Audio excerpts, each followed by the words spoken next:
The rest of the news, it's 1860 all over again. Over the past year, a growing number of counties and cities across the United States have started to embrace a radical solution to their problems: secession. Yes, that kind of secession. Just last week, Siskiyou County, California's Board of Supervisors voted to secede from California.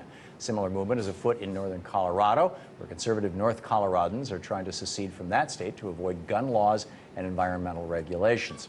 And now a group called the Western Maryland Initiative has launched a campaign to separate Maryland's 5 westernmost counties from the rest of the state. For more on this story, I'm joined by Scott Strelczyk, leader of the Western Maryland Initiative. Scott, great to have you with us. Great to be here. And first of all, we're not talking about secession from the United States. We're talking about secession from a state. Exactly. And when you said that, that's typically the first thing people conflate when the colonies seceded from Britain and when the southern states seceded from the Union. We're not seceding from the Union. We just want to create another Union state. Yeah.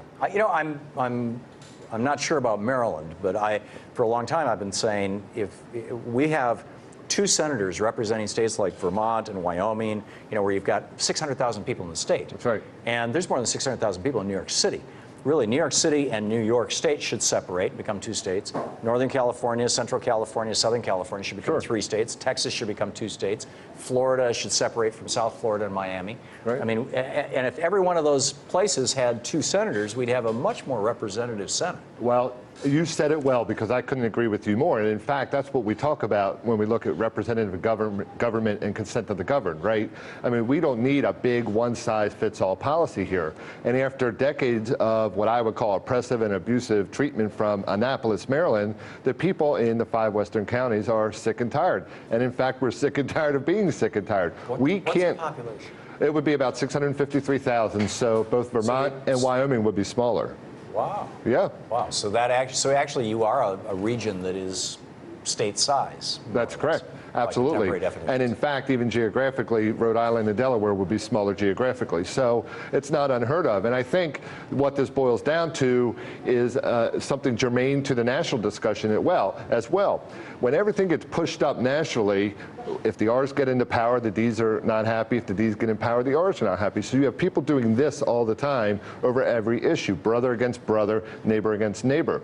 The way you solve that is to have more states and more choices. So if you happen to be very far left on the political spectrum, go live in a state that governs that way. And if somebody's very far right, go live in that state. And you can have all kinds in between. So more states give you more choice, just like competition. Did you ever right? read Ernest Callenbach's novel Ecotopia? No, I haven't read that. So it's about Northern California, Oregon, and right. Washington State seceding and doing well, actually, that was a secession from the United States. Right, but it's a different. But I mean, there's also a group down in Tucson that would call themselves progressive that wants to leave because they think Arizona is much too conservative, and we fully support that. I mean, consent of the governed and right of self-determination and self-governance is precisely what this country was founded upon. And if the threshold is Vermont or Wyoming, right. is 600,000 people, right.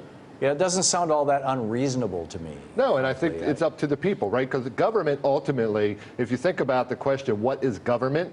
Government is really people coming together, associating themselves to form a political society. So if some group says, hey, we'd rather be governed this way, I'm all for that. I think that's fantastic and exactly what we should be doing. I actually don't disagree with you. And, wow. Awesome. I like that. You know, yeah, and you want to live in, conservative land. I'd want to live in liberal land. And I don't know that I would call it conservative because I don't consider myself a conservative. In fact, I think that's a term that can mean anything, everything, and nothing. Yeah. So I'm not. It depends on who you talk to. But no, I think it's up to the people to decide how they want to be governed. So are you getting any? What's the response from Annapolis? What's the response from the state capital? Well, I haven't heard a lot out of Annapolis, and I'm not really looking to Annapolis yet. We will have to go there at some point because under Article 4, Section 3 of the Constitution, there's a legal constitutional process to do this. And we will need approval from the legislature, and then we also need approval from the Congress. Right. So first you go to the state legislature, and then you go to Congress. Do you have any allies in the state legislature that you know? Well, we probably have some in the 5 western counties, but here's the problem in Maryland.